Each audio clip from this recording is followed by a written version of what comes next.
बोझ हल्का हो रहा हो। मैंने हल्की मुस्कान के साथ कहा, आज घर पर कोई नहीं है।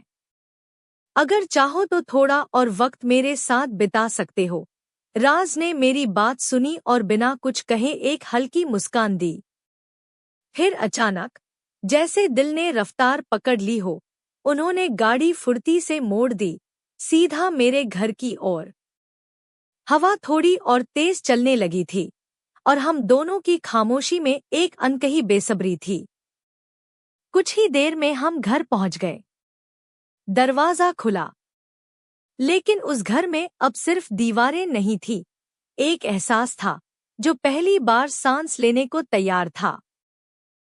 रास्ते में आते हुए राज ने अचानक गाड़ी एक मेडिकल स्टोर के सामने रोक दी। उन्होंने बिना कुछ कहे अंदर जाकर कुछ जरूरी चीजें खरीदीं।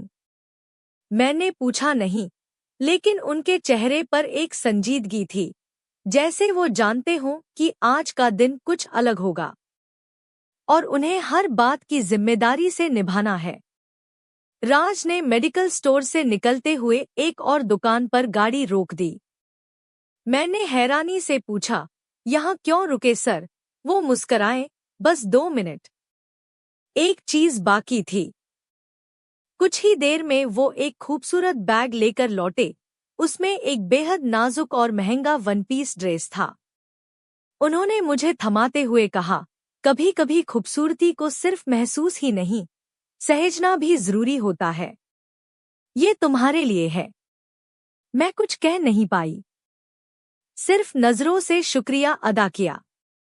वो पल छोटा था, मगर उसकी गूंज बहुत गहरी थी। हम घर पहुंचे। मैं किचन की ओर बढ़ी और कहा, मैं कुछ बना देती हूँ खाने को। राज ने पीछे से आवाज दी, नहीं शीला, आज कुछ भी बनाना मत। मैं खाना ऑर्डर कर दूंगा। मैंने पलटकर देखा, हल्की मुस्कान के साथ। वो आगे बढ़े और नरमी से बोले, अब तुम्हें खुद से दूर नहीं करना चाहता, लेकिन मुझे जाना भी है। उनकी आंखों में कुछ अधूरा सा था, एक चाह और एक समझदारी भी। मैंने बस सिर हिलाया। वो पल भारी था, लेकिन उसमें अपनापन भी था। राज ने एक नज़र मेरी ओर डाली, फिर मुस्कुराते हुए बोले, तुम चाहो तो वो नया ड्रेस पहन लो, तुम्हारा पुराना तो अब भी थोड़ा गीला है। जब मैं ड्रेस लेकर अंदर जाने लगी, राज ने मुस्कुराते हुए थोड़ा मजाकिया लहजे में पूछा, क्या ये कम मेरे सामने भी हो सकता है? मैं पलटी, आंखों में हल्की शरारत थी, और जवाब दिया, अगर कोई इतना खूबसूरत दिल का हो तो क्यों नहीं। और मैंने अपना काम उनके सामने किया। राज बस मुझे देखता ही रह गया। तब तक खाना आ चुका था और फिर हम दोनों ने साथ बैठकर खाना खाया। हम दोनों एक दूसरे के इतने करीब बैठ गए थे कि अब तो जैसे हवा भी हमारे बीच से कटकर नहीं निकल पा रही थी। राज ने मुझे अपनी बाहों में भर लिया, जैसे वो उस पल को हमेशा के लिए थाम लेना चाहते हों। हम दोनों थोड़ी देर बाद काम करने के लिए बिस्तर पर चले गए। राज ने जो सामान वह रास्ते से लाए थे, उसका उपयोग किया। उस दिन जैसे हमारे बीच की सारी दूरियां मिट गई और हम सच में एक दूसरे के हो गए। रात के 10 बजे राज निकलने वाले थे, लेकिन मैंने जाने से मना किया। तब उन्होंने अपनी पत्नी को फोन करके बताया कि काम के कारण वह आज ऑफिस में रुकने वाले हैं और वे मेरे साथ वहीं रुके।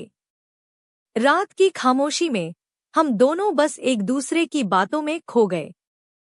राज की नजरें मेरे दिल की हर बात समझ रही थी और मेरी आंखों में उनके लिए एक अलग ही प्यार चमक रहा था।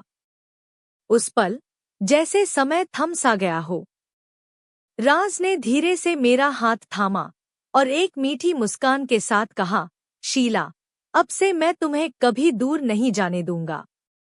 मैं भी उनके करीब आकर बोली, राज, तुम्हारे साथ हर पल मुझे वो प्यार मिलता है जिसकी मैं हमेशा तलाश में थी।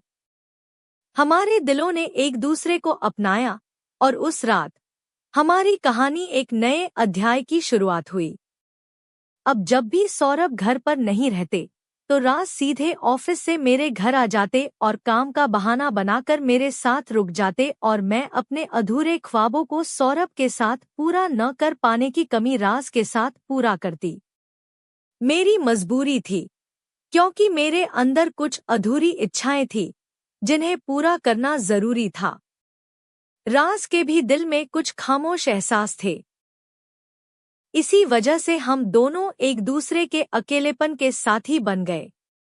अगर आपको मेरी यह कहानी पसंद आई हो तो इसे लाइक करना न भूलें और अपने हिडन पार्टनर के साथ जरूर शेयर करें। ऐसे ही रोमांटिक कहानियां सुनने के लिए आज की प्रेम कथाएं चैनल को सब्सक्राइब करना न भूलें। धन्यवाद।